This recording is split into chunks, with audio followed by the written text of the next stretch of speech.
हमारे फैजी साहब सुना रहे थे, हुजूर आपको देखना चाहता हूं। आंखों में ताबे नजारा है देखने के लिए, हुजूर आपको देखना चाहता हूं। मुंह है देखने के लायक?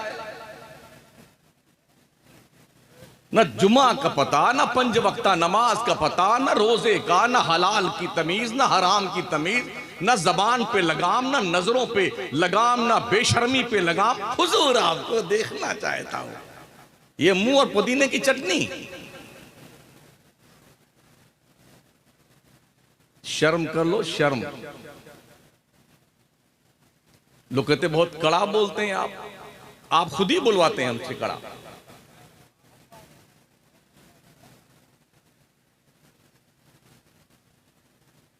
बिल्कुल चुप रहिएगा मेरी तकरीर में, एक को नारा नहीं लगना चाहिए।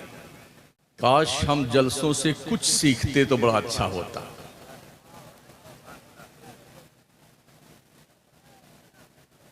हमने जलसों को तमाशागाह बना रखा है। तफरीह के लिए अगर आप जलसों में आते हैं तो कम से कम अपने इस फैसले पे नजरसानी कर लीजिए कि आप क्या कर रहे हैं। अगर फिलिस्तीन का रंगीन खून देखने के बाद भी अक्ल खिरत का जुनून और पागलपन नहीं सुधरता है तो गोया आप भी मुंतजिर रहिए उन लम्हात का खैर मकदम करने के लिए जब आपकी भी बोलती बंद हो जाए और आप भी अपने गोद के पाले नौनिहाल बच्चों की लाशें अपने गोद में उठाकर जगह ढूंढते फिरें कि इन्हें दफनाएं कहां। जहां इलेक्शन चल रहे हैं वहां नेताओं का इस्तेकबाल तो इस तरह होता है, वो बात समझ में आती है, मगर ये रसूल कायनात का पाकीज़ा इजलास है, इसमें आपकी ये गहमा गहमी और ये शोर व शगफ का अंदाज और ये हुल्लड़बाजी मैं समझता हूं। अभी तो बहुत झूम रहे थे हमारे फैजी साहब सुना रहे थे, हुजूर आपको देखना चाहता हूं। आंखों में ताबे नजारा है देखने के लिए, है ताबे नजारा। पीर गुलाम नसीर गोलड़वी लिखते हैं, शर्म इसियां से नहीं सामने आया जाता। शर्म इसियां से नहीं सामने आया जाता, ये भी क्या कम है तेरे शहर में आए हुए। हाय हाय हाय हाय, अल्लाह अल्लाह अल्लाह। कितनी ऐसे चेहरे हैं जो आका करीम के मवाजा शरीफ में जब जाते हैं ना तो वो अपना चेहरा छुपा कर गुजरते हैं, कहीं हुजूर हमारे इस गुनहगार चेहरे को देख करके हमसे नाराज ना हो जाए। और आप इतना झूम रहे हैं, हुजूर आपको देखना चाहता हूं। क्या आप भी देखना चाहते हैं? हमें देखना होगा कि आप फजर की नमाज में मस्जिद में मौजूद है या सिर्फ मक्कारी आपने की थी।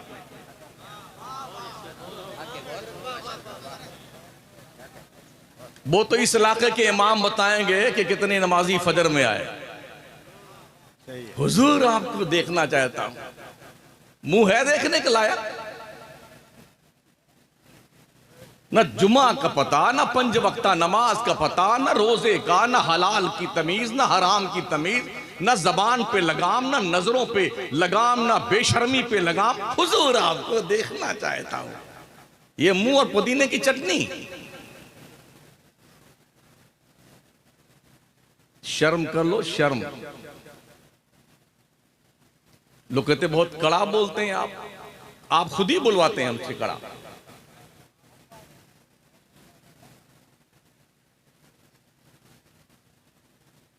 बिल्कुल चुप रहिएगा मेरी तकरीर में, एक को नारा नहीं लगना चाहिए। हजरत आपसे भी अर्ज है, नकीब इजलास माशाल्लाह बहुत अच्छे नकीब हैं और हमारे शोरा को भी सुना, शादाब पैकर वगैरह साहब को भी और फैजी साहब को, अपने अपने नंबर पे सब अपना अपना काम कर रहे हैं।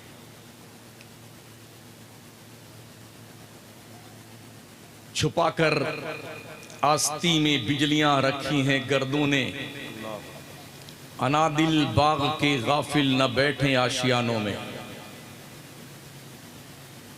अपने काबा की हिफाजत हमें खुद करनी है, अब अबाबीलों का लश्कर नहीं आने वाला।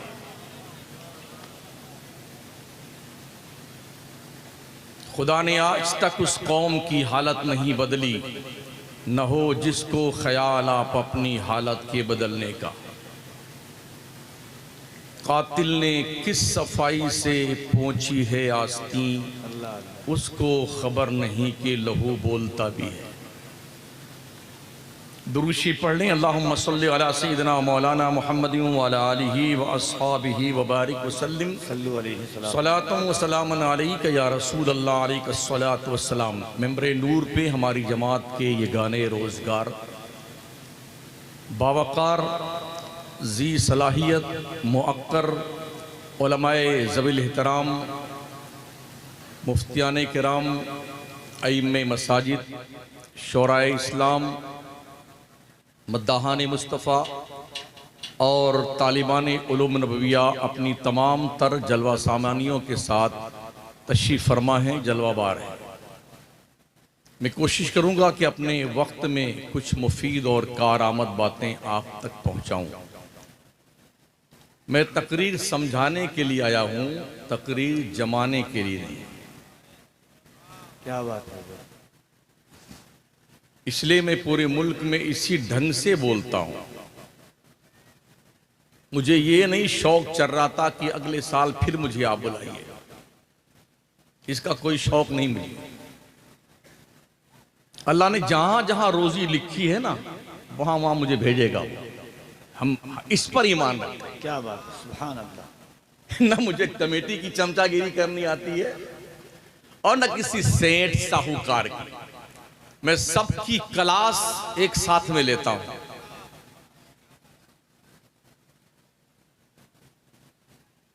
अल्लाह इरशाद फरमाता, इन्नल्लज़ीना फतनुल मुमिनीना वल मुमिनाति सुम्मा लम यतूबू फलहुम अज़ाबु जहन्नम। बेशक वो लोग जो मोमिन मर्दों और मोमिन औरतों के बीच में फितना पैदा करते हैं, खुराफात करते हैं, अगर तौबा किए बगैर मर गए तो उनके लिए जहन्नम का कड़ा दर्दनाक खतरनाक अजाब अल्लाह ने तैयार कर रखा है। मोमिन मर्दों और मोमिन औरतों के बीच में फितना पैदा करना, लगाई बुझाई करना, ये इससे लड़ जाए, वो उससे झगड़ ले, वो उससे मारपीट कर ले और फिर दूर से बैठ के बेटा तमाशा देखना, मजा आ गया। दोनों को लड़ा करके हमने भेज दिया जेल में, उसका सर फोड़वा दिया, उसके हाथ पैर तोड़वा दिए। ऐसे पाखंडियों को अपना अंजाम सोचने की जरूरत है। मोमिन का काम लड़ाई लगाना नहीं है, बल्कि झगड़ों को खत्म कराना। और ये बातें हमारी सोसाइटी में मुस्लिम कम्युनिटी में ज्यादा पाई जाती हैं, लगाई बुझाई करने की, लड़ाने भिड़ाने की, चुगलखोरी करने की, ताकि लोग लड़ जाएं और फिर अपने अंजाम तक पहुंच जाएं। ये शऊर हमारी कौम में बहुत ज्यादा परवान चढ़ रहा है। अल्लाह इरशाद फरमाता, कैफ तकफुरून बिल्लाहि व कुंतुम अमवाता। तुम अपने रब का इनकार कैसे करते हो, हालांकि तुम मुर्दा थे, अल्लाह ने तुम्हें जिंदा किया। तुम युहयीकुम इला आखिरिही, हम तुम्हें फिर जिंदा करेंगे, तुम्हें मौत देंगे, फिर उठाएंगे, तुम्हें अल्लाह की तरफ पलट के जाना है। तर्जमा करने का हक बरेली के कलंदर ने अदा किया है। हम तो सिर्फ मफहूम पेश करते हैं कुरानी आयात का। क्या हम इतनी ही मोहब्बत अपने रब से करते हैं जितनी मोहब्बत दुनिया से करते हैं? अगर ऐसा होता तो सुन्नियों की मस्जिदें सुन्नी नमाजियों से खाली नहीं रहती। एक साल पहले, बल्कि 2 साल हो गए, मुजफ्फरपुर के जलसे में था तो फजर की अजान से पहले आधी तकरीर हुई और फजर की अजान के बाद आधी तकरीर दी। हजरत नकीब इजलास मौजूद थे वहां पे। और जब मैं अजान फजर हो जाने के बाद तकरीर ख़त्म करके मस्जिद में पहुंचा तो आधे सफ मुसलमान मस्जिद में नहीं थे, सब भाग गए। और यूं, और एक जिंदाबाद जिंदाबाद शमसुद्दीन कादरी जिंदाबाद, मोहम्मद अली फैजी जिंदाबाद। हुजूर आपको देखना, बेशरम, हया नहीं आती तेरे को? किस कदर गैरतें मर गई हमारी, हमारे शऊर के जनाजे निकल गए। ये झूठी मोहब्बत है, झूठी मोहब्बत इत्तेबा की मुक्तजी होती है। पैरवी कीजिए, जिससे आप प्यार करते हैं उसकी अदाओं से प्यार कीजिए, उसके किरदार से प्यार कीजिए, उसके फरमान से प्यार कीजिए। नमाज सारी गुल है, जुम्मा टू जुम्मा टरकाए जा रहे। हुजूर आपको देखना चाहता, हुजूर आपको देखना चाहता। ये शक्ल बना लो देखने वाली। सहाबा भी हुजूर की खिदमत में बैठते थे ना, सहाबी अपने भरपूर नजरों से हुजूर के रुखे ज़ेबा को देख नहीं पाते, कनखियों से देखते थे। रब के नूर के जलवे, अल्लाह के करम के जलवे अगर किसी चेहरे में चमकते हैं वो सारे मुस्तफा है। तो सहाबी भरपूर नजर से रुखे ज़ेबाए मुस्तफा भी नहीं देख पाते थे, शर्म से नजरें झुक जाया करती थी। मलाहत की बुनियाद पर जाज़बियत थी, मगर बावजूद इसके एक नजर उचटती हुई पड़ती, फिर शर्म से नजरें झुक जाती थी। ये सहाबा का किरदार है। हदीस में बाज़ाब्ता ये बात मौजूद है, भरपूर नजर से हुजूर का रुखे ज़ेबा लोग देख नहीं पाते थे। ये सिर्फ दो सहाबी थे, हजरत सिद्दीक अकबर, हजरत उमर फारूक आजम, जो मुकम्मल तवज्जो के साथ नबी का रुखसार देखा करते। बकिया किसी सहाबी की आंख में ये ताबे नजारा न था कि हुजूर के रूए ज़ेबा की ताबानियों से उनकी नजरें चकाचौंध हो और वो देखते रह जाए, ऐसा नहीं था। नजर झुक जाती थी। इन निगाहों को पाकीज़ा कर लो गुनाहों से, इस दिल को पाकीज़ा कर लो गुनाहों से, सोच को पाकीज़ा कर लो गुनाहों से, और फिर कंडीशन ये होगी कि दिल के आईने में है तस्वीरे यार, जब जरा गर्दन झुकाई दे। ऐसे थोड़ी नूर पैदा होता दिल में। सूरदास लोग नमाज एक को नहीं पढ़ेंगे, अल्लाह हमारे दिल में नूर पैदा करेगा। हम बड़े कट्टर सुन्नी हैं, हम जन्नत में जाएंगे, हम जन्नत में जाएंगे। फैसला करने से पहले अपने आप का सर्वे कर लो, क्या वाकई में आप जन्नत में जाएंगे? इतना यकीन जिसको था वो भी रात भर रोते थे अल्लाह के खौफ से, जिनके पास कन्फर्म टिकट था जन्नत का, और जिनके पास वेटिंग लिस्ट है वो फूले नहीं समा रहे, हम ही जन्नत में जाएंगे। वेटिंग लिस्ट टिकट लेकर के जन्नत में जाने का ख्वाब देखने वालों, इसे कन्फर्म तो हो जाने दो। और ये कब कन्फर्म होगा? जब खात्मा ईमान पर होगा। अल्लाह फरमाता फमन ज़ुहज़िहा अनिन नार व उदखिलल जन्नत फ़क़द फ़ाज़ वमल हयातुद दुनिया इल्ला मताउल गुरूर। जो जहन्नम से बचाकर जन्नत में डाल दिया गया वो कामयाब है। दुनिया की जिंदगी तो खेल कूद की जिंदगी है। जलसों का कुछ मकसद होता है। मैंने ये महसूस किया है, हमारे हिंदुस्तान में सुन्नियों से ज्यादा जलसा कोई नहीं करता है। हमारे सारे पैसे जलसों पे खर्च होते हैं।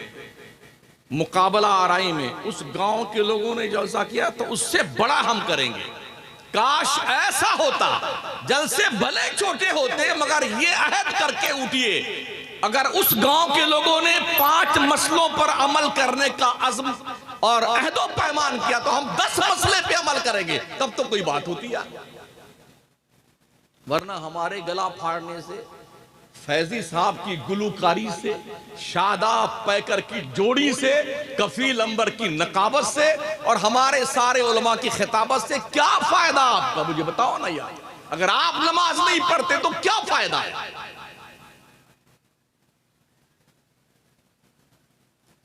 45 दिन हो गए हैं फिलिस्तीन को जलते हुए। 10,000 के ऊपर बच्चे, औरतें, मर्द अब तक शहीद किए जा चुके हैं।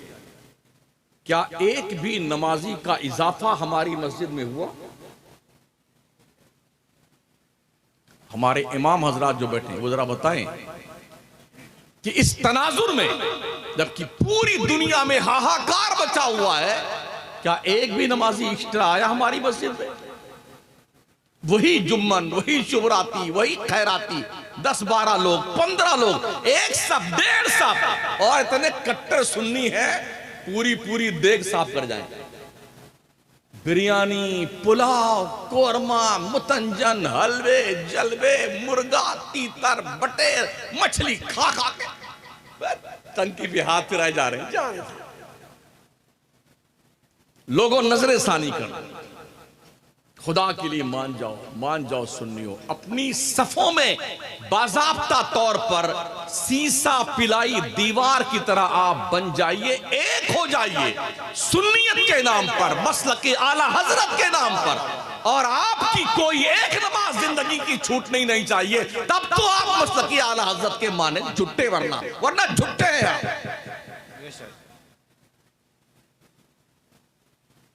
अगर नमाज आप नहीं पढ़ते, झूठे आप। प्यारे आका सल्लल्लाहु तआला अलैहि वसल्लम की प्यारे दीवान, हालात इतने नागुफ्ताबे हैं। अभी एक बच्चे से पत्रकार ने पूछा था फिलिस्तीन में, बेटे तुम बड़े होके क्या बनना चाहोगे? तो उसने कहा हम बड़े होने के लिए नहीं पैदा हुए। कहा फिर किसके लिए पैदा हुई हो? कहा हम शहीद होने के लिए पैदा हुए। हमारे बच्चे गली कूचे में गुल्ली डंडा खेल रहे हैं ना, बड़ी खुशियों के साथ में, हम मस्त हैं। हमारा नौजवान तबका मोबाइल लिए आवारा गर्दी का शिकार है। गली कूचे में, पेशाब मुतरी के पास, बाथरूम के पास, खटिया पे पड़ा हुआ पूरी रात पिपी करता रहता मर्दूद, पूरी रात। जिस कौम की नौजवान नस्ल तबाह हो जाए, उस कौम का मुस्तकबिल तारीख हो जाता है।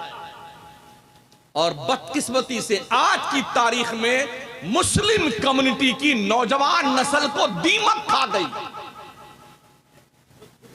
आवारा हो गए। दीदार हुजूर का करना चाहता है और फटी पैंट पहने हुए, यहां फटा, यहां फटा, यहां फटा, यहां फटा, यहां फटा, फटी पैंट हुजूर आपको देखना चाहता है। कभी जुम्मा में तशरीफ ले आए ना, तो आगे अगर आपके पड़ गए नमाज पढ़ते हुए, बुशर्ट छोटी सी है, पैंट भी थोड़ी टाइट है, और सजदा रुकू करने लगे आपके सामने, तो दुबई तक दिखाई पड़ता है। इतने बेशरम है, अपनी नमाज भी खराब करते और पीछे वालों की और नमाज खराब करते। सतरे औरत खुली हुई नमाज पढ़ने जा रहे, सारा काम ये यहूदियों का। भाई साहब, शायद आपको ये इल्म हो, जब सुल्तान सलाहुद्दीन अय्यूबी से जंग करते करते पूरा यूरोप थक गया, पूरी यहूदी लॉबी और ईसाई दुनिया तंग आकर के कि अब इससे हम जीत नहीं सकते, तो सबने बैठ के मीटिंग की कि अब क्या अगला काम क्या होना चाहिए।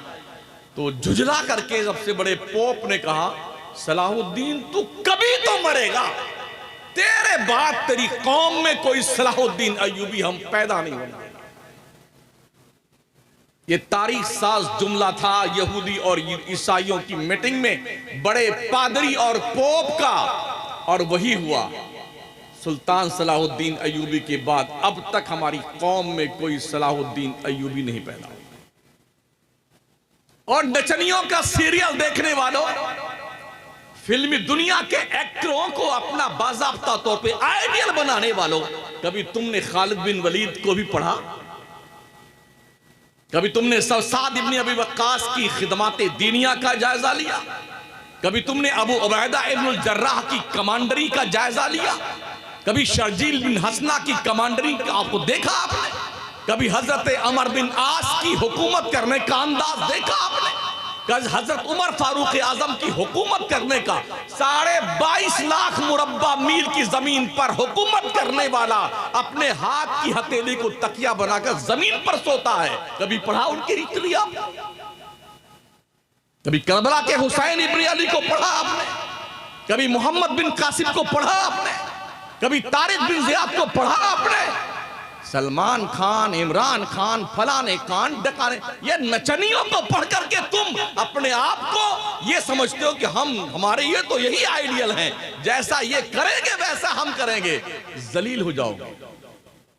इज्जतें चाहिए तो 1400 साल पीछे जाइए, मुस्तफा के उन तालीमाते हसना का जायजा लीजिए। और जो लोग आका करीम के सच्चे गुलाम बन करके इस्लाम की कश्ती को साहिले मकसूद से हम कनार लगाए थे, उनकी हिस्ट्री पढ़िए, अमल कीजिए। आज भी दुनिया तुम्हारे सामने खम होती हुई नजर आएगी, सरखमीदा नजर आएगी। मेरे आका अलैहिस्सलाम के प्यारे दीवानों, खैरियत मानिए खैरियत की। अब तक क्यों हम बचे हुए हैं अल्लाह ही जानता है।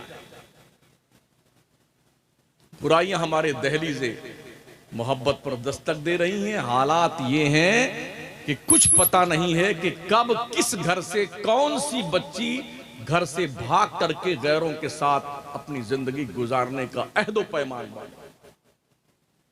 कभी एहसास किया हम दुआ नहीं मांग सकते फिलिस्तीन के लिए? अखबारात छपते हैं कि फला जगह के प्रशासन ने मना किया, फिलिस्तीन का नाम मत लेना। क्यों भाई साहब, वो हिंदुस्तान तो भले नहीं है लेकिन दुनिया का एक मुल्क है ना यार। हमारा देश हमेशा मजलूमों के साथ खड़ा हुआ, जालिमों के साथ नहीं खड़ा हुआ है।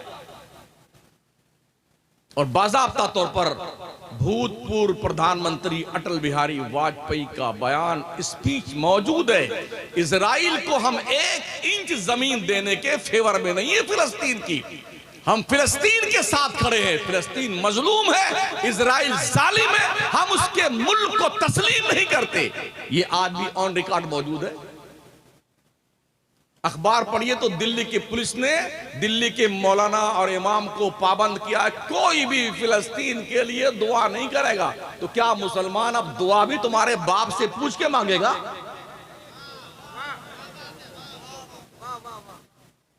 हमारे मुल्क में तिब्बती मार्केट लगती है, चाइना और क्या नाम भूटान की मार्केट लगती है। किसी साहब का बच्चा रो रहा है यहां पे, और बच्चों का काम ही रोना है। अरे मुझ कहने जा रहा है यार, आप भी पहले बोल रहे हैं। किसी का बच्चा खो गया है मगर यहां आ गया है। क्या नाम है? अदनान नाम है भाई। जिसका बच्चा हो, इतना बेफिक्र मत हो जाओ आप यार कि आपका बच्चा ही गुम हो जाए। आप हाँ, ये हैं कमेटी के मेंबर, इनसे मिली।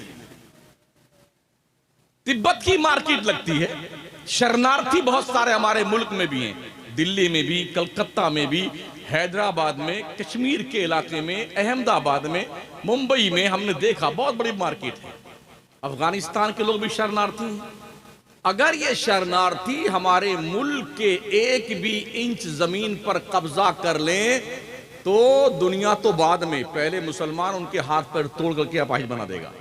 इसलिए कि मुसलमान इस बात को मानता है कश्मीर से लेकर कन्याकुमारी तक भारत एक है, और इसके 1 भी सेंटीमीटर जमीन पर कोई मुल्क कब्जा करना चाहेगा तो सबसे पहले मुसलमान आगे आएगा अपने देश की उस 1 सेंटीमीटर जमीन को बचाने के लिए।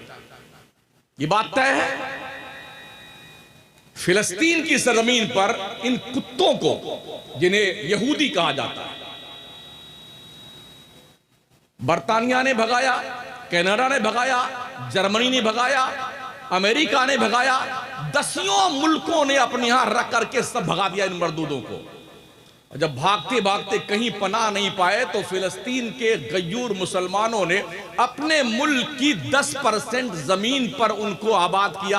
आप यहां रहो, हम आपके गम में शरीक हैं, आपके सपोर्ट में हैं, हमारी जमीन पे आप रहिए। इन कमीनों ने क्या किया? 10% जमीन पाने के बाद रफ्ता रफ्ता 90% जमीन पे फिलिस्तीन पे कब्जा कर लिया। अब सिर्फ 10% जमीन फिलिस्तीन के मुसलमानों के पास रह गई है।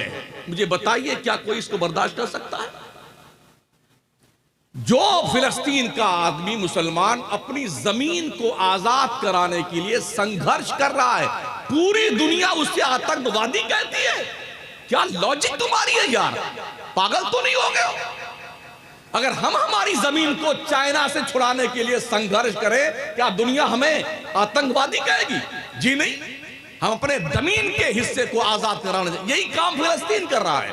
तो अब यहां तक पाबंदी लग गई कि फिलिस्तीन के लिए मुसलमान मस्जिदों में दुआ भी ना करें। अगर दुआ किया, अखबारात मौजूद हैं, अगर दुआ किया तो उन पर कानूनी कार्रवाई की जाएगी। हिटलर ने कहा था 90% यहूदियों को मैंने कत्ल कर दिया है, हालांकि वो खुद भी यहूदी था। 90% हमने यहूदियों को कत्ल किया है। कहा 10% क्यों छोड़ा? कहा इसलिए छोड़ा है ताकि दुनिया को पता चले कि हिटलर ने ये 90% को मारा क्यों।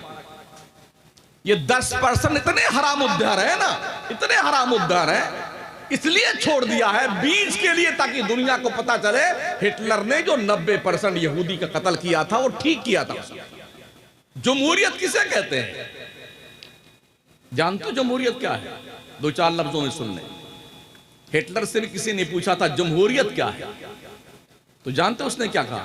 एक तीतर मंगाया, उसके सारे पंख उखाड़ डाले, और उखाड़ डालने के बाद में जब वो एकदम ही अपने पंख से बेआबरू हो गया तो दाना उसने चुगाना शुरू किया, अपने पैर पे दाना गिराने लगा, तो वो उसके पैर में आके चुगने लगा। वो लात भी मारता, पास में आता।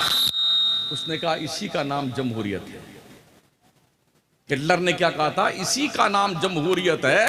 दाना गिराते जाओ, खिलाते जाओ, 5 किलो गेहूं देते जाओ और काम करते जाओ, इसका नाम जमहूरियत है।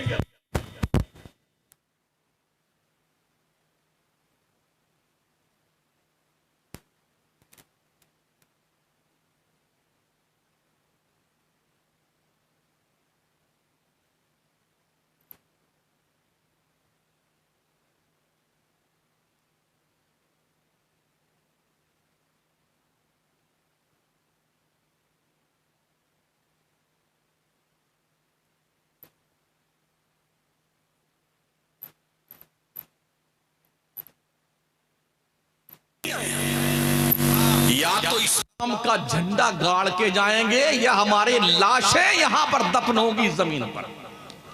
हमने कश्तियां इसलिए जलाई हैं ताकि किसी भी सिपाही को भागने का चांस ही ना रहे। या लड़ना है या मरना है, दो ही ऑप्शन है।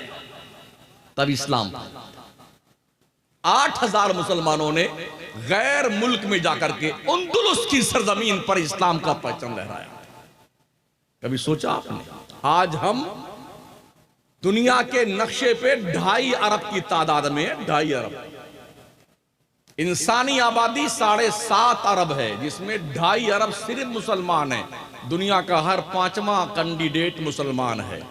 मगर चूंकि हमारे दिल में खुदा का खौफ नहीं रहा, हलाल हराम की तमीज न रही, हमारी यूनिटी मजबूत न रही, तो हम हर जगह जूते लात खा रहे हैं। जिंदाबाद जिंदाबाद जिंदाबाद जिंदाबाद, इसी काम में हम लगे। संभालो अपनी नस्लों को, जो जवान नस्लें आपकी हैं, इन्हें दीनदार बनाओ। मरने से पहले अपने बच्चों को दीन सौंप के जाओ, दीन, ताकि जब तुम मरो ना तो तुम्हारी कब्रों पे फातिहा पढ़ने तो कम से कम तुम्हारा बेटा है। टटोलो अपने आप को, अपने बच्चे को क्या दे के आप जा रहे हैं? दुनिया की सारी कौमें अपने नस्ल पर बड़ी मेहनत करती हैं। नौजवान नस्ल हर कौम के लिए बैकबोन की हैसियत रखती है, रीढ़ की हड्डी। इसलिए हर कौम अपने नस्लों के तहफ्फुज और बका के लिए चिंतित रहती है।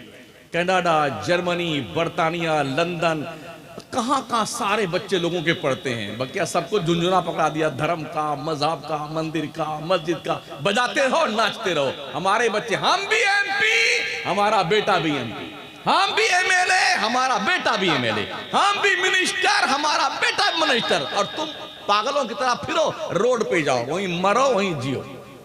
ये हो रहा है। दुनिया अपने बच्चों पे मेहनत कर रही है, हम क्यों नहीं करते? हमारे बच्चे क्यों नहीं पढ़ते लिखते? न हमारे पास ढंग के मदरसे हैं, न हमारे पास ढंग के स्कूल हैं, न हमारे पास कोई कॉलेज है। हाँ, इतना जरूर है कि हम साल दर साल इतने उर्स करेंगे कि अरबों खरबों रुपए अपने पीर साहब के उर्स पे खर्च हो जाते हैं। 4 दिन पहले हम मुबारकपुर कस्बे में अशरफिया मुबारकपुर वहां तकरीर करने, एक पीर के मानने वाले मुरीद 2 हिस्से में बट गए। एक महल्ले में ही 2 उर्स हो रहा है एक ही रात में। इस कोने पे एक उर्स, इस कोने पे एक उर्स। इधर उबैदुल्लाह साहब बोल रहे हैं, इधर शमसुद्दीन साहब बोल रहे हैं। मैंने कहा यार ये अजीब हिसाब किताब तुम्हारा बंटवारे का है। एक माँ को 2 बेटे ने आधा आधा चीर कर, आधा एक ने ले लिया, आधा एक ने ले लिया। ये क्या पागलपन है, अपने पैसे फेंकते हो।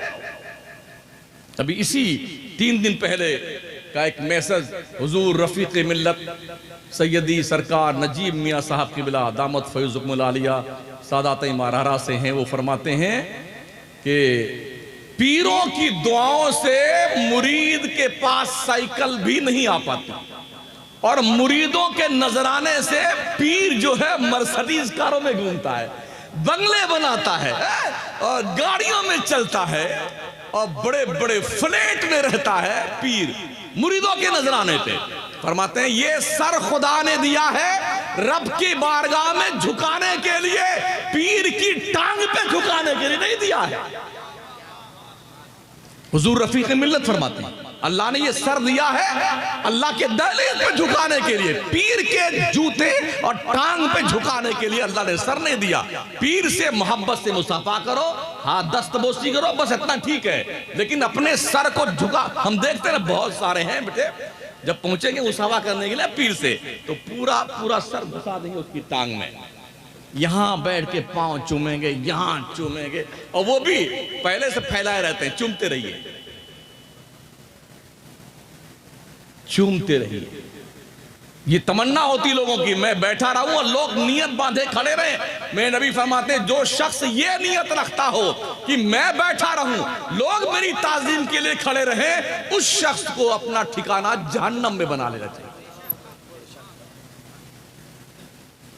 मेरे हुजूर बहुत ना पसंद करते थे कि कोई शख्स हमारे सामने खड़ा रहे। आका फरमाते ला तक़ूमू कमा यक़ूमुल आजिम, गंवारों की तरह क्यों खड़े रहते हो, ऐसे मत खड़े हुआ करो जैसे आदमी लोग खड़े होते हैं। खड़े हुए अपने साथ पीर साहब घंटों खड़े रहते हैं, क्या बैठना हराम है?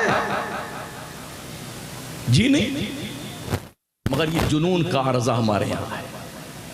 इतना सब कुछ सिखा दिया गया है मुरीदों को, बस मुरीद दुम छल्ला पकड़े बैठा है, अब कोई रास्ता हमारे पास नहीं। इसलिए बड़े अदब से आपकी खिदमत में अर्ज है साथियों, एक यहूदी से पूछा था एक मुसलमान ने, एक बात बताओ पूरी दुनिया में सबसे ज्यादा पढ़े लिखे तुम लोग हो, जितनी बड़ी बड़ी फैक्ट्रियां हैं, कंपनियां हैं, वो सब तुम्हारी हैं, और तुम सारे लोग एक रहते हो, एकजुट रहते हो। तो उसका जवाब जानते हो क्या था? उसने कहा हमारे जिंदगी के 3 उसूल हैं। पहला उसूल यह है कि हम मरते दम तक इल्म हासिल करते हैं। दूसरा उसूल हमारा यह है कि हम अपने बच्चों को तिजारत सिखाते हैं, नौकरी नहीं। और तीसरा उसूल यह है कि पूरी दुनिया में कहीं भी यहूदी रहे, एक दूसरे यहूदी से उसका राबता रहना अनिवार्य है, कंपलसरी है। अच्छा कहा ये भी सुन लो, ये उसूल हमने तुम्हारे नबी हजरत मोहम्मद मुस्तफा से लिया है। उतलबुल इल्म मिनल महदी इलल लहद, इस्लाम के पैगंबर फरमाते हैं माँ की गोद से लेके कब्र में पहुंचने तक इल्म हासिल करते रहो। ये काम यहूदी ने सीखा है। उसका कहना यह है कि हम इतना पढ़ते हैं, इतना पढ़ते हैं, जब हमारे बच्चे हमारे बीवियों के पेट में होते हैं तो हम अपनी बीवी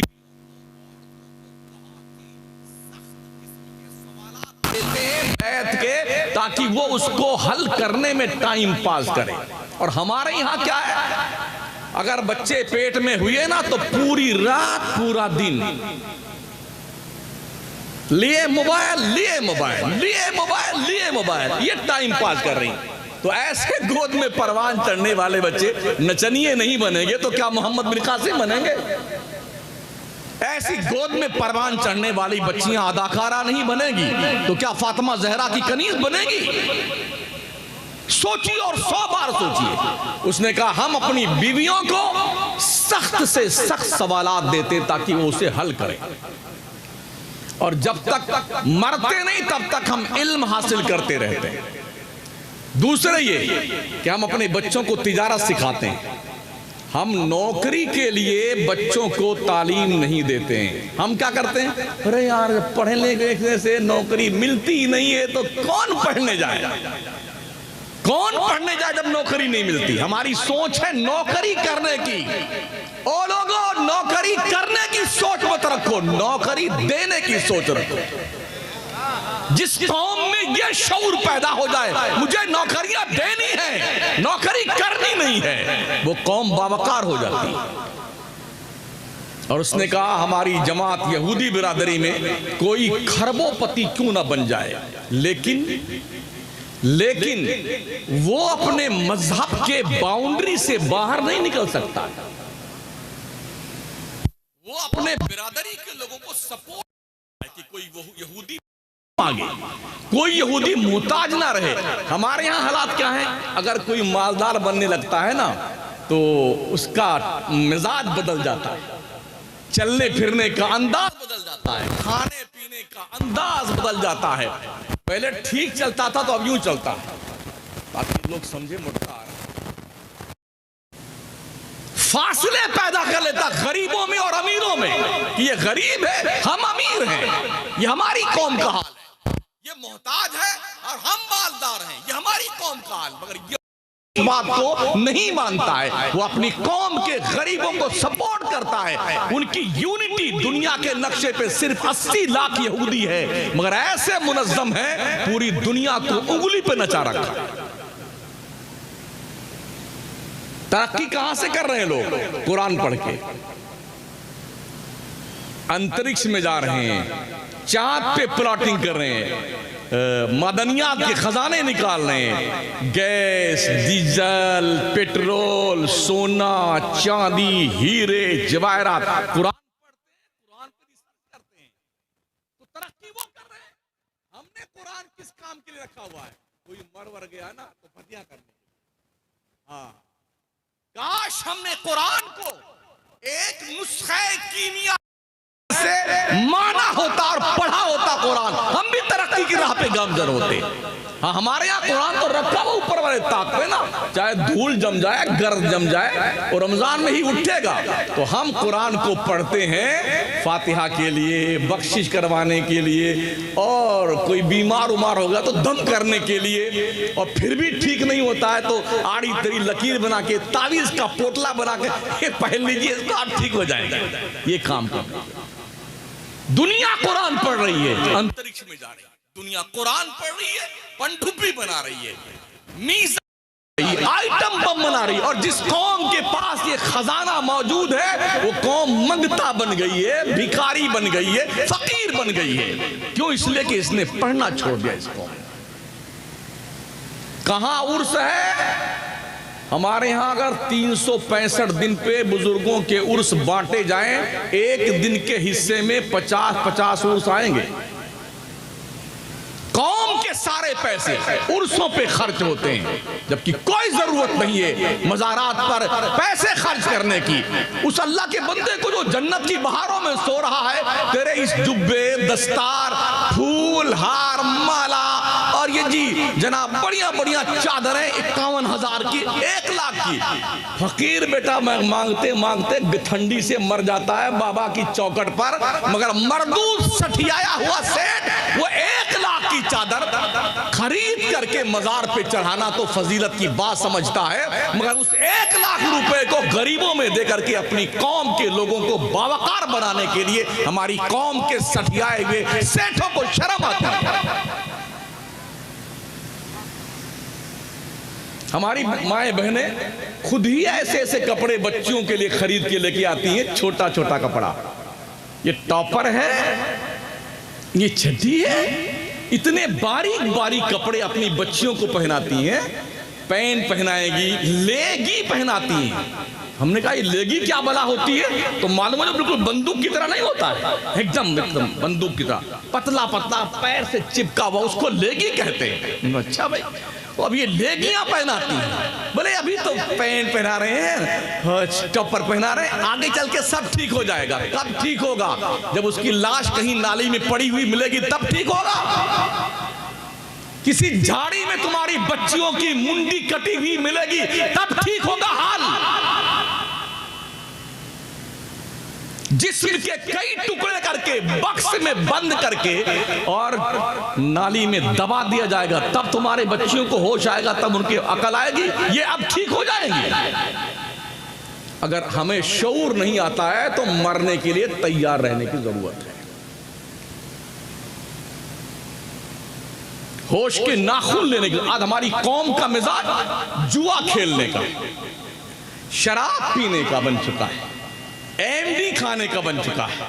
जनाब आली, जैसे कहीं आईपीएल शुरू होता है, खेल शुरू होता है, अब बैठने के लोग, हाँ शर्त लगा लो, ये खिलाड़ी जीतेगा, ये टीम जीतेगी। ये जुए का कारोबार चल रहा है।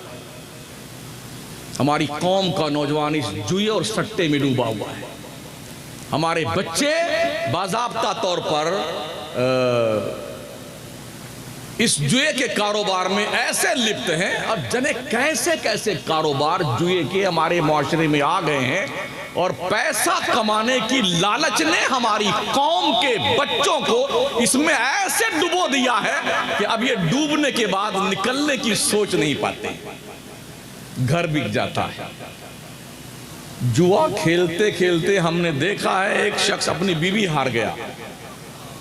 हजरत, मैं बाज़ाब्ता तौर पे जानता हूं व्यक्तिगत रूप से कि कौन हारा था, और 6 महीने उसकी बेगम, जिसके हाथ पे जुआ खेल के हारा ना, उसकी बेगम उसके घर पे रही। ये मैं कौम मुस्लिम के एक फर्द की बात कर रहा हूं। हमारी कौम के लोगों की गैरतें यहां तक मर गई हैं। जुए खेल रहे हैं, सट्टे लगा रहे हैं, खुद भी हराम खाते हैं और अपनी औलाद को भी हराम खिलाते हैं। तो हराम खोरी की बुनियाद पर क्या तुम ये समझते हो तुम्हारी नस्लों में कुव्वत इस्लाम बर्पा करने के लिए ऐसी नस्लें पैदा होंगी जो कुरूनी औला के मुसलमानों की याद ताजा करवाएंगी? ऐसा कभी नहीं हो सकता। हम क्या करते हैं? लोग सड़कों बैठे रहेंगे, आती जाती लड़कियों को, औरतों को जुमले कस कस करके उसे सुनाते रहेंगे। ये काम हमारी कौम के लोगों का भी।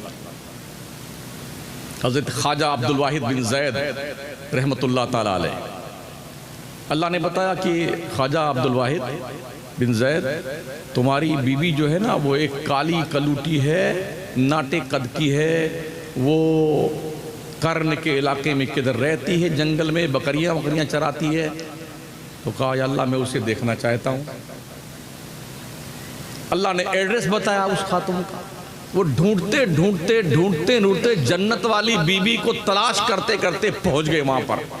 तो देखा कि वो अल्लाह की बंदी कपड़े में लिपट करके अल्लाह की इबादत कर रही, नमाज पढ़ रही, और उसकी बकरियों को हिफाजत से रोक कर रखने के लिए अल्लाह ने शेरों का इंतजाम कर रखा। तो इनको बड़ा ताज्जुब हुआ। शेर और बकरी की दोस्ती तो समझ में नहीं आती है। शेर तो बकरियों को फाड़ के खा जाता है। यहां मामला उल्टा है कि बकरियों की के रेवड़ को हिफाजत करने के लिए शेर मौजूद है। देर तक खड़े रहे और हजरत अब्दुल वाहिद बिन जैद की बीबी मैमूना सौदा वो नमाज पढ़ती रही, नमाज पढ़ती रही, नमाज पढ़ती रही। हम तो यूं फटाफट बांधे ना, जल्दी जल्दी रुकू से अस्सलाम वालेकुम, अस्सलाम वालेकुम, 2 मिनट में 2 रकअत टरका दिया हमने। और अल्लाह वाले जब नमाज पढ़ते हैं ना, तो कभी कभी एक एक सजदे में पूरी रात गुजर जाती है। सुना नहीं सैयदा फातिमा जहरा का वो फरमान? उन्हें एक बार अल्लाह के दरबार में ये अर्ज किया था, मौला तूने कैसी छोटी छोटी रातें बना दी हैं। सर्दियों की लंबी लंबी रात में क्या फरमा रही अल्लाह, तूने कैसी छोटी छोटी रातें बना दी हैं। फातिमा पहली रकअत का पहला सजदा नहीं कर पाती है और रात खत्म हो जाती है। अल्लाह कभी ऐसी रात बना दे, एक रात कि तेरी बंदी फातिमा दिल खोल के तुझे सजदा तो कर ले। और ये यूं नियत बांधी, उसमें भी यूं तिरछे देखते रहेंगे, आगे पीछे दाएं बाएं। वो नियत बांध कर नमाज पढ़ रही तो पढ़ रही, उन्हें क्या करना, कौन आया कौन गया है। घंटों खड़े रहे ख्वाजा अब्दुल वाहिद बिन जैद। जब उन्होंने सलाम फेरा तो झट से अस्सलाम वालेकुम, ये फिर ना नियत बांध ली। सलाम किया तो उन्होंने जवाब दिया वालेकुम अस्सलाम या अब्दुल वाहिद बिन जैद। ख्वाजा ने पूछा मैमूना मेरा नाम तुझे किसने बताया? मैमूना ने कहा तेरे रब ने बताया जिसने तुझे यहां भेजा है। अच्छा, लेकिन एक बात बताओ अब्दुल वाहिद बिन जैद, मुलाकात की जगह जन्नत में लिखी थी, यहां कैसे आ गया? यहां कैसे आ गए? कहा मैमूना कुछ नसीहत कर। कहा पहली नसीहत ये है कि जहां खड़े हो वहीं रहना, 1 इंच भी आगे मत बढ़ना। दूसरी नसीहत यह है कि आइंदा फिर कभी इस तरफ मत आना। और तीसरी नसीहत यह है अपने आप को इबादत करते करते अल्लाह की मोहब्बत में ऐसा गुम कर लो कि दुनिया तुझे पागल कहने लग जाए। आप क्या करूं? का चुपचाप चले जाओ, इधर रास्ते से आए। और आज होता तो मामला, कब मिलेंगे, कहां मिलेंगे, कैसे मिलेंगे, कितने बजे मिलेंगे, ये हालात हमारे हैं। यानी नजरें भी नापाक, दिल भी नापाक, सोच भी नापाक, बचा क्या हमारे पास में? क्या बचा हमारे पास? प्यारे आका सल्लल्लाहु ताला अलैहि वसल्लम के प्यारे दीवानों, हमने देखा बहुत सारे लोग बाज़ाब्ता तौर पर अपने, अभी एक वीडियो आई, एक बंदा पूछ रहा था, इंटरव्यू ले रहा था, 3 नौजवान बच्चे थे जो स्कूल और कॉलेज पढ़ रहे थे। पूछ रहे हैं तुम्हारा नाम क्या है? तो उसने नाम बताया, तीनों ने अपना मुसलमान नाम था। कहा ये बताओ तुम्हारे मजहब का नाम क्या है? तो क्या कहा? मुसलमान नाम मेरे मजहब का। मुसलमान का बच्चा क्या कह रहा है? मेरे मजहब का नाम मुसलमान है। कहा अच्छा तुम्हारे नबी का नाम क्या है? कहा सल्लल्लाहु अलैहि वसल्लम नाम। कहा कलमा सुनाओ। 3 मुसलमान थे, 3 में से एक भी मरदूद कलमे तैयबा नहीं पढ़ पाया। कहां खड़े हैं आप? मदरसों में 10 से 8%, 7% मुस्लिम कैंडिडेट के बच्चे पढ़ने आते हैं। कॉलेज में, यूनिवर्सिटी में, स्कूल में आपके बच्चे उन दज्जालों के रहमो करम पे होते हैं जिन्हें आपके मजहब से कुछ लेना देना नहीं। हमारे बच्चे सलमान रुश्दी बन रहे हैं, हमारी बच्चियां कॉलेज में तस्लीमा नसरीन बन रही हैं। क्यों? इसलिए कि हमारे अफराद नहीं है, वहां पर अफराद नहीं है जो उनको दीन सिखाएं। हमारा एक अजीज मौलाना जो बड़ा अच्छा काबिल अशफिया भी पढ़ के आया, जो अमजदिया में पढ़ के आया, बड़ी अच्छी अरबी थी, सलाहियत बड़ी अच्छी थी, तो जामिया मिल्लिया में उसका एडमिशन हुआ। दीनियात का सब्जेक्ट पढ़ाने के लिए एक नॉन मुस्लिम कम्युनिटी की लेडी आई पढ़ाने के लिए, और 38 मिनट की घंटी में उन्होंने अरबी में स्पीच दी। वो जो दारुलूम से पढ़कर जाने वाला बच्चा कॉलेज में गया था, यूनिवर्सिटी में, वो कहता हज़रत मेरे समझ में नहीं आया कि इसकी अरबी कितनी हाई फाई है,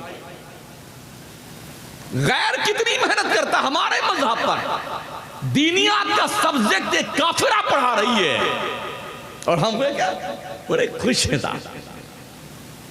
जितने भी कॉलेज स्कूल है ना बड़े बड़े या यूनिवर्सिटी हैं, वहां सुन्नी नाम का शायद 1-2 लेक्चरर होगा।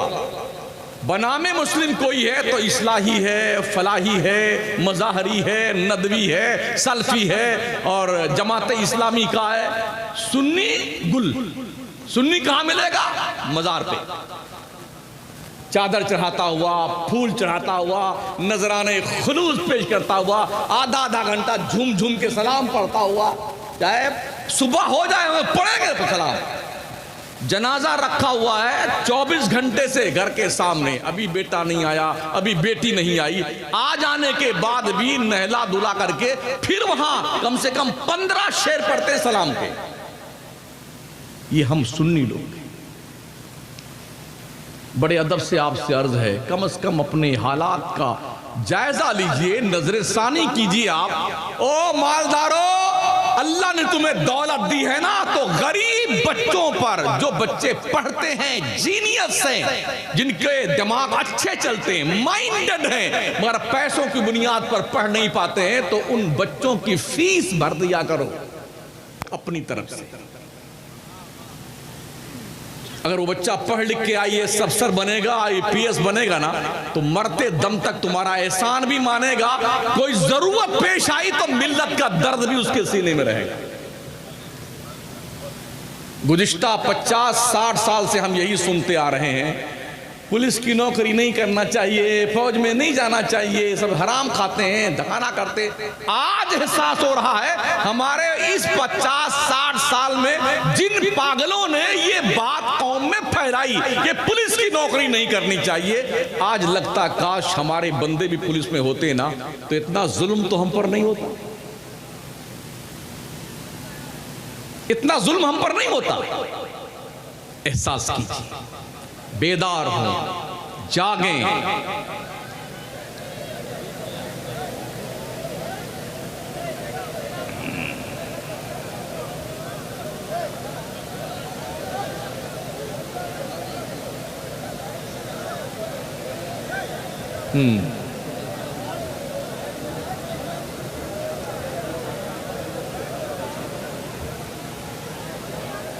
सुन्नियों की यही पहचान है जरा।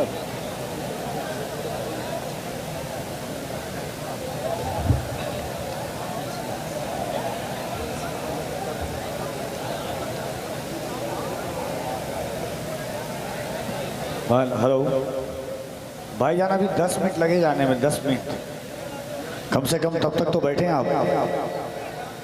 10 मिनट अभी आने में लगेगा हजरत को। अभी मैं वहीं से आ रहा हूँ, कम से कम बैठे तो थोड़ा अदब से। बदनज़मी ना पैदा करें, बैठ जाएं आप लोग।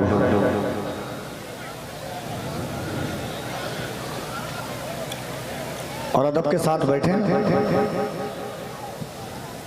बहुत सारे गरीब परिवार हैं जो मोहल्ले में रहते हैं। आपका सगा भाई गरीब है और एक भाई मालदार है, मगर वो अपनी ज़कात या अपनी तरफ से मदद अपने भाई की नहीं करता है।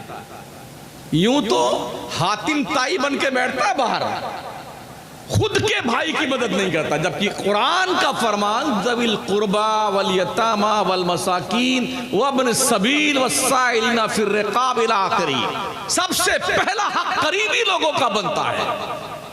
अगर आपका भाई गरीब है ना, तो अपने ज़कात की रकम अपने भाई को दे दो ताकि वो भी सक्षम हो जाए। और ये भी अगर तुम उसे ज़कात बोल कर दोगे तो शायद शर्मा जाए कि मैं ज़कात देने के लायक बन गया, तो नहीं लेगा। गैरत है ना उसके पास। जिस बाप और माँ के बेटे आप हैं, उसी बाप और माँ का बेटा तो वो भी है ना, वो ज़कात नहीं लेगा। इस्लाम का कानून ये है, फरमाया गया कि अपनी ज़कात को अगर अपने भाई को देना चाहे तो जो हकदार है, तो ज़कात का नाम मत लेना, ये कह के देना मैं तुम्हें ईदी का तोहफा दे रहा हूँ, मैं तुम्हें बच्चों के कपड़े बनाने के लिए नजराने पेश कर रहा हूं। फरमाया गया कि अगर ये कह करके आपने दिया है ना, तो आपको सिला रहमी का भी सवाब मिलेगा और मदद करने का भी सवाब मिलेगा आपको।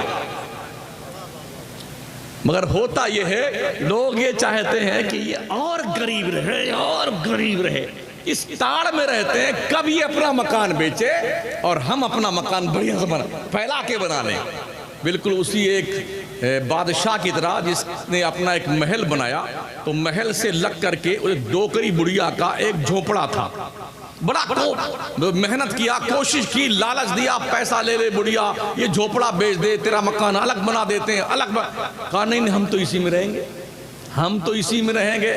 तो बादशाहों के पास तो गुंडे भी होते हैं ना, कहा ये झोपड़ा जो है हमारे महल के साथ लगा हुआ है, तो ये पेवंद लग रहा है, हमारा महल जो है वो शर्मा रहा इस झोपड़े को देख करके। एक दिन बुढ़िया कहीं गई थी कोई लकड़ी कोई चुनने के लिए, तो बादशाह के दरिंदा सिफत गुंडों ने उस बुढ़िया की झोपड़ी तोड़ ताड़ करके खत्म कर दिया। जब बुढ़िया आई तो अपना झोपड़ा ढूंढ रही थी, लोगों ने बताया कि बादशाह के गुंडों ने तेरा झोपड़ा तोड़ दिया है।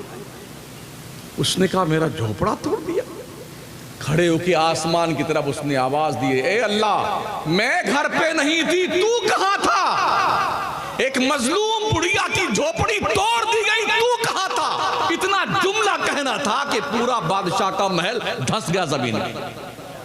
मजलूम की आह से बचो, इसलिए कि मजलूम की आह में और दरबार इलाही के बीच कोई फासला नहीं होता है।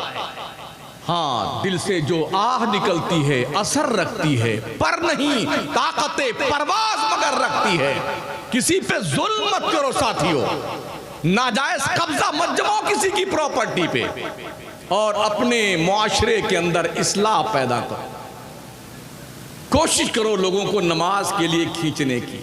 जो दोस्त आपका नमाज नहीं पढ़ता है ना, तो इसलिए पकड़ के लेके आओ नमाज पढ़ाने के लिए कि जन्नत में हम अकेले जाएंगे तो अच्छा कैसे लगा, तुझको भी ले चलेंगे जन्नत, चल नमाज पढ़ने के लिए। एक मुहिम चलाओ नमाज पढ़ाने की, एक मुहिम चलाओ। लोग माएँ बहनें घरों में नमाज पढ़ें।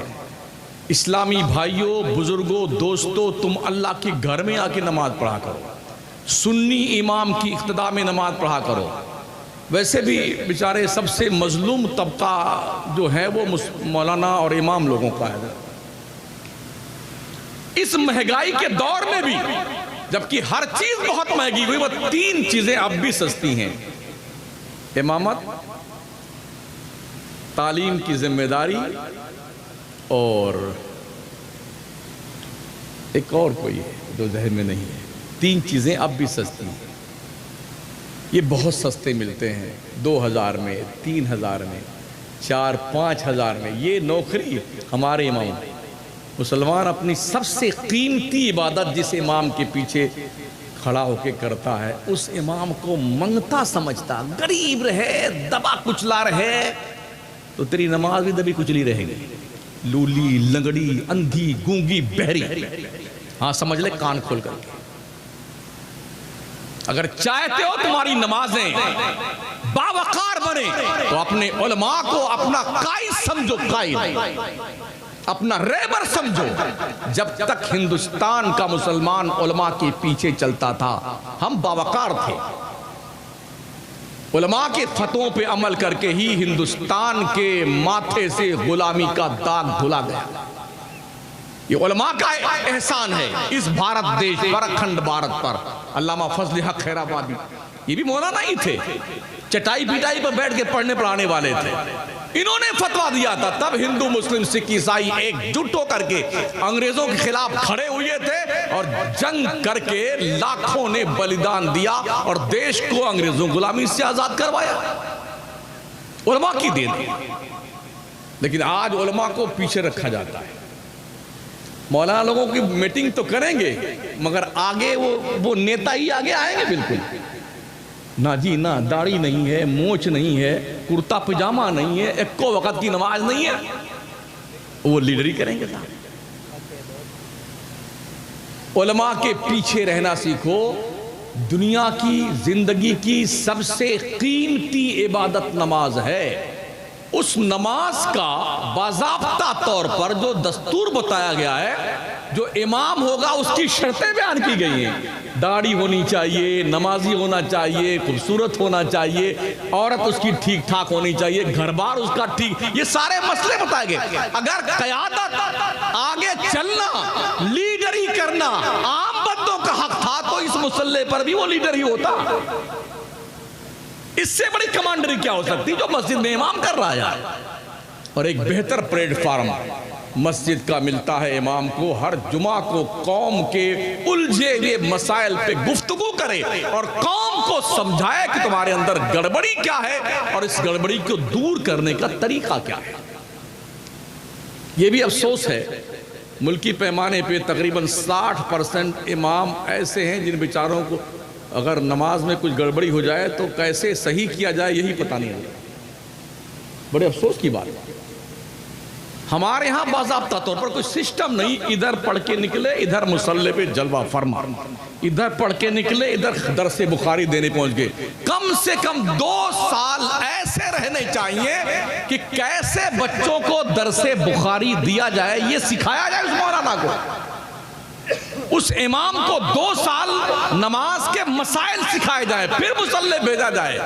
इसके बगैर हम देखते ना, बीए कर लेने के बाद बीएड का 2 साल का कोर्स होता है। कैसे पढ़ाओगे आप? ये कोर्स कीजिए, फिर आपका सिलेक्शन होगा नौकरी वोकरी के लिए। लेकिन हमारे यहाँ ऐसा कुछ सिस्टम नहीं है, इसलिए कि हर मदरसे का जिम्मेदार अपनी अपनी दफली, अपनी अपनी राग। हम भी 2.5 ईंट की मस्जिद बनाए हैं, वो भी 2.5 ईंट की मस्जिद बनाए, वो भी 2.5 ईंट की मस्जिद बनाए।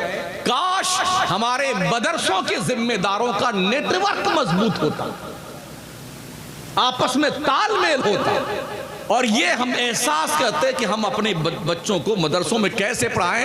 हर मदरसे की जिम्मेदारी बांट दी जाए। आप सानिया तक पढ़ाएंगे, आप सालसा तक पढ़ाएंगे, आप राबिया तक, आप खामसा तक, आप सादसा तक। और मुल्क में 2-4 बड़े इदारे ऐसे होने चाहिए कि जब दरसे निज़ामी मुकम्मल करने के बाद आदमी फजीलत के लाइन में आए तो उन सारे बच्चों को वहां भेज दिया जाए।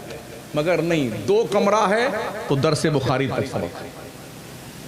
मुजव्वजा प्लान, अभी प्लान बनाया है मदरसा बनाने का, वहां भी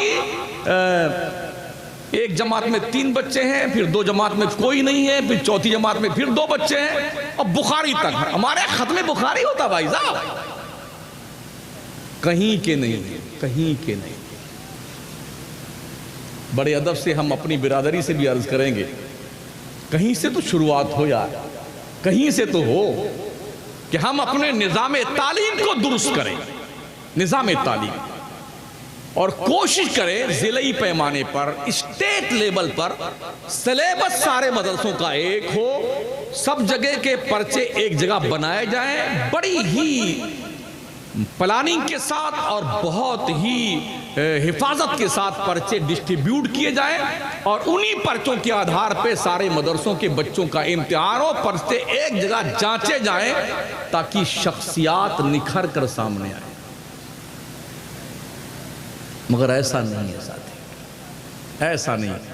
इमामुन नौ हम ही है, इमाम फ़लसफ़ा भी हम ही है, इमाम मंतिक भी है, इमाम सर्फ भी है, और इमाम हदीस भी, इमाम उसूल हदीस, इमाम तफसीर, इमाम उसूल साफ, इमाम बलागत भी, इमाम फसाद भी। मामला है सब में खाली खाली, सब में खाली खाली। 5वीं जमात तक पढ़ाइए, हर सब्जेक्ट पढ़ाइए, और उसके बाद बच्चों को बाज़ाब्ता तौर पर उनकी तालीमी लियाकत की जांच होनी चाहिए कि बच्चा किस सब्जेक्ट में ज्यादा इंटरेस्टेड है। तो ऐसे मदरसे 2-4 होने चाहिए कि तहकीक फिल फ़िक़्ह, तहकीक फिल हदीस, तहकीक फिल तफसीर, तहकीक फिल बलागत, फिल फसाहत, इस तरह से शोबाजात अलग हों। जैसे 12वीं पास करने के बाद सब्जेक्ट के आधार पर लाइन अलग होती। अगर साइंस पढ़ा हुआ बच्चा है तो डेंटल स्पेशलिस्ट बनने अलग जाते हैं, B pharma, D pharma, ENT का डॉक्टर अलग होता है, और जी भेजा का डॉक्टर अलग होता है, चर्म रोग का विशेषज्ञ अलग होता है, बोन स्पेशलिस्ट अलग होता है, खून का डॉक्टर अलग होता है, शुगर का डॉक्टर अलग होता है। ये अलग अलग होते हैं तो अफराद दिखते हैं। किसी भी INT के डॉक्टर के, ENT के डॉक्टर के पास आप जाएं और आपको ब्रेन हेमरेज हो गया है तो कहीं जरा हमारा दिमाग ठीक कर दीजिए, हमारी नस फट गई, वो कहेगा भाई मैं इस बात का डॉक्टर नहीं हूँ, आप जाइए ब्रेन हेमरेज जिससे का जो इलाज डॉक्टर करता है उसके पास जाए आप। लेकिन हमारे यहाँ अरे हम ही सब, आइए ना, आइए हम सब बताएंगे आप। ये कमियां हमारे यहाँ। अगर हमने इसकी इस्लाह नहीं की, मुद्दन दूर नहीं है कि जो भी हमारे मदरसे चल रहे हैं ना, ये और भी सत्यानाश होंगे, और ज्यादा सत्यानाश होंगे। ऐसे भी बड़ी पैनी नजर लोगों की है, ये मदरसे अच्छा मदरसे चलते हैं, रोजाना अनुदानित कितने हैं और भराने कितने हैं, ढकाने कितने हैं। ऐसी ऐसी जांच प्रक्रिया लगा दी गई कि सारे मौलवी फंसे हुए, आज ये कागज दीजिए, कल वो दीजिए, परसों वो दीजिए। इस सुधार के लिए जिम्मेदारी हमारी बनती है कि हमें जो मालदार है वो अपने माल से, जो ताकत वाला है वो अपनी ताकत से, जो सोर्स वाला है वो अपने सोर्स से, जो इल्म वाला है वो अपने इल्म से, सब एकजुट होकर के दीन मुस्तफ़ा के फरोग के लिए काम करें। सब एकजुट होकर के, वरना सब अपनी अपनी एनर्जी खर्च करते रहोगे, रिजल्ट नॉनसेंस है, नॉनसेंस, कुछ नहीं मिलेगा। एकजुट हो जाइए, मुत्तहिद हो जाइए और किसी के बंधुआ मजदूर बन के मत रहिए। सियासी ताकत बन के उभरने की कोशिश कीजिए। हमारी मौत और जिंदगी के फैसले विधानसभा और पार्लियामेंट में होते हैं, जहां हमारे लोग नहीं हैं। एक मुसलमान कहीं खड़ा होगा तो 4 और खड़े हो जाएंगे, न जीतेंगे न जीतने देंगे। बे बुद्धू, तू भी कूटा जाएगा और वो भी कूटा जाएगा। एक को तो जाने दे, कम से कम चिल्लाएगा, कम से कम शोर तो मचाएगा, वेल में बाहर निकल के आ जाएगा, धरना प्रदर्शन पे बैठ जाए, ये तो करेगा वहां पर। लेकिन नहीं, एक प्रधान लड़ता है तो 5 प्रधान खड़े हो जाएंगे, हम भी प्रधान बनेंगे साहब। अगर सारे मुक्तदी मस्जिद में आने के बाद हर मुक्तदी कहने मैं इमाम बनूंगा, मैं इमाम बनूंगा, तो मुसल्ला तो एक ही भाई साहब, एक ही है ना, इमाम तो एक ही बनेगा, सब तो बन नहीं सकते। तो एक को बना लो इमाम, उसकी क़यादत में नमाज की नियत बांधो। हो सकता है, अरे वो प्रधानमा जो बना था ना, वो हमारा खेत उसने यूं कर दिया, थोड़ा टेढ़ा कर दिया, इसलिए हम उसको वोट नहीं देंगे। अपने स्वार्थ के लिए मिल्लत का नुकसान मत कीजिए, अपने फायदे के लिए कौम का नुकसान मत कीजिए। कुछ फर्क नहीं पड़ता, थोड़ा टेढ़ा हो गया है रास्ता, मेड़ थोड़ी टेढ़ी हो गई है, प्रधान ने हमारी मदद नहीं की, कोई बात नहीं है, अल्लाह मददगार है, क्या फर्क पड़ने वाला है। लेकिन कम से कम ये ध्यान रखिए कि कौम के अफराद को पार्लियामेंट और विधानसभा तक पहुंचाइए। दुनिया कोशिश में है कि मुसलमानों को टिकट नहीं देती है, याद है, पूरे मुल्क की बात कर रहा हूं, इक्का दुक्का कहीं मिल गया टिकट। ऐसी भी पार्टियां देश में हैं, मुसलमान को टिकट देना हराम समझती हैं, और जो पार्टियां टिकट देती हैं वो पिछे पर्दा उल्टा सुल्टा करके उसको हरा देती हैं। जो कुछ बयां हुआ वो आगाज़े बाप था, ये किस्से लतीफ़ अभी ना तमाम है। अस्सलामु अलैकुम व रहमतुल्लाहि।